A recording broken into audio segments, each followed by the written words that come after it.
Okay, so let me start out by turning to Isaiah 65 here, because a couple of weeks ago we looked at the very first verse of Revelation 21. It says that, where John says that he sees a new heaven and a new earth.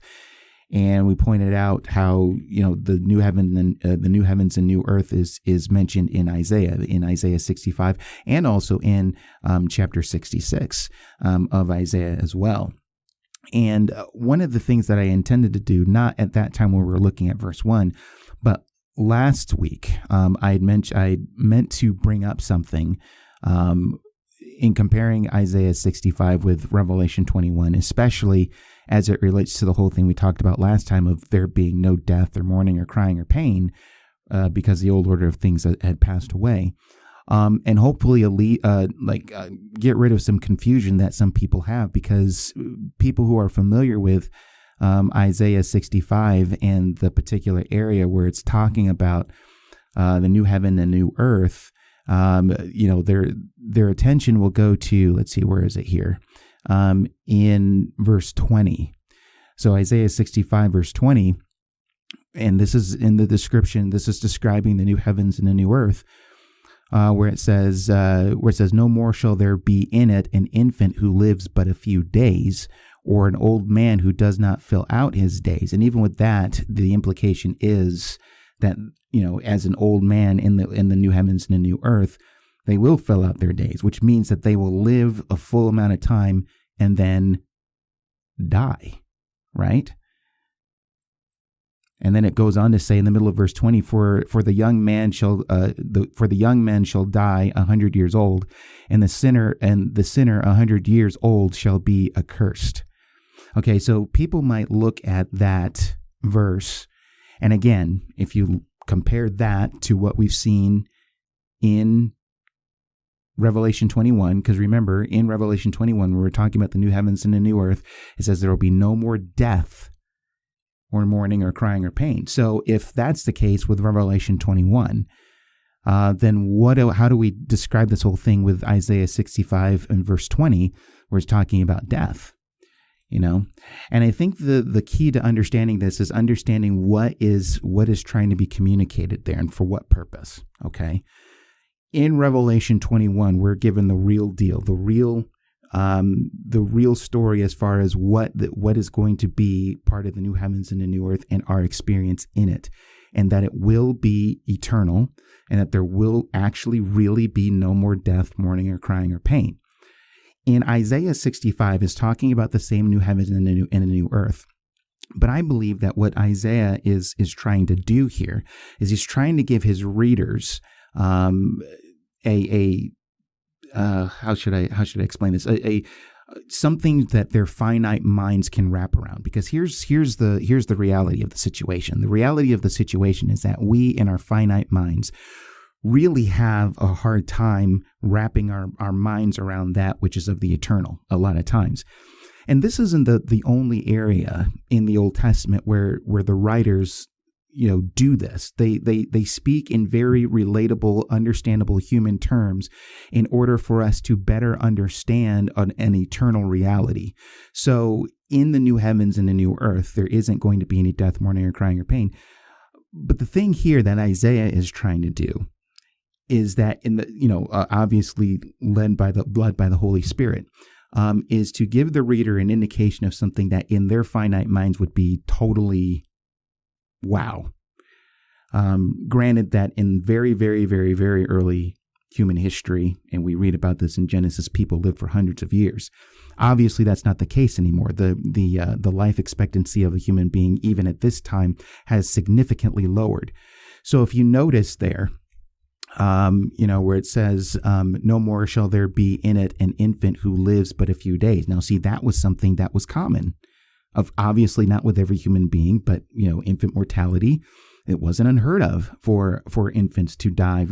Many of them. We understand that still happens here and in other places of the world today. But I think the expectation is, as far as infant mortality, is that the chance of an infant living past a few days is significantly high now. Not necessarily the case back then. in the ancient times. Okay. So with that reality, understand, I mean, if an ancient person is hearing or reading the words of Isaiah at this point, and it's saying, no longer shall there be in it an infant who lives but a few days, that speaks something very significant there. Okay. Or an old man who does not fill out his days. Now he goes on to say, for the young man shall die, shall die 100 years old. Now think about this. He calls the person who dies at 100 years old a young man. Okay. We normally don't think, even today, of someone who, by the grace of God, lives 100 years old as a young man. They are now. I think people try and pretend that they're young. I mean, if you take somebody who's 100 years old, or maybe even 90, or maybe even 80, and that person has a birthday, we usually say, hey, so-and-so is 90 years young. I hate it when people do that. No, they're old. And there's nothing wrong with being old. I don't like it when people say, hey, they're 90 years young. No, they're old. And that's an honorable thing. That's an honorable. We live in a culture. I don't want to go out on a rabbit trail. This isn't really part of the thing. But I mean, we live in a culture there where we're embarrassed by old age. I don't know why or how we got to this point. Places in other parts of the world, it's an honor to live as long as you do if you reach that age. But anyway, that's a whole nother topic. I could go on for like maybe another 5 minutes as it relates to that, but don't want to get off topic here. The idea though here is, it says a young man shall die at 100 years old, which the implication is it's not a patronizing sort of thing where they're saying, 100 years young when they're really old. The idea is that somebody that they're expected to live well beyond 100 years, so that the person who is 100 is actually, in reality, literally a young man. Okay. And so, and then it says, the sinner 100 years old shall be accursed. And I think the idea is that somebody who dies at 100 years old, the prevailing thought from a lot of people, and especially if you're looking at this from a Jewish perspective, might be, does this mean that they're accursed because they died so young? Okay.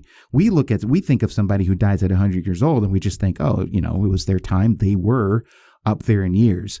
That's not going to be the thought of somebody in the new heavens and the new earth. Now, all this language that Isaiah is laying out here, is this communicating that people will actually die in the new heavens and the new earth? No, but again, it's to give people an understanding, to help our finite minds wrap around a reality that would be, even using things that are relatable to us in our finiteness. We would think, wow, imagine that being 100 years old and still being considered a young man. Okay. Now, let me tell you an example, not necessarily related to the new heavens and the new earth, but something that, an illustration that I heard years ago, when somebody was describing eternity, and how the illustration is supposed to help our finite minds understand something that is of the eternal. Okay. Because again, if we're talking about eternity, we're meaning forever and ever and ever and ever and ever. And we're limited right now to time and space and everything like that. And we're just kind of like, man, it's hard for us to wrap our minds around. And so this, and forgive me because I don't remember who said this illustration when I heard this. Like I said, I know it was a long time ago. I don't even remember if I was an adult then or if I was a teenager or a child or whatever, but I just remember this.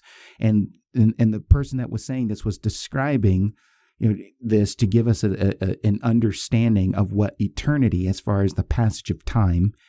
I mean, I know that's kind of oxymoronic, but I mean, like what that might feel like just as far as experience as it relates to eternity with the Lord. And they said, imagine that all the sands of the seashore, every grain of sand is collected on one side of the world.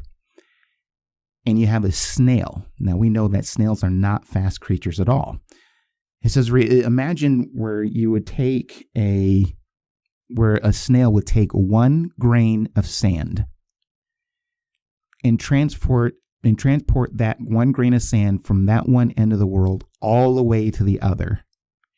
travel all the way back, grab the next grain, and remember, all the grains of sand in the world, take that next grain and transport, so you get the idea. A snail, being as slow of a creature as it is, traversing the world, and obviously you have to make unrealistic assumptions that, the snail will be alive and survive and have the energy to do this and complete its task.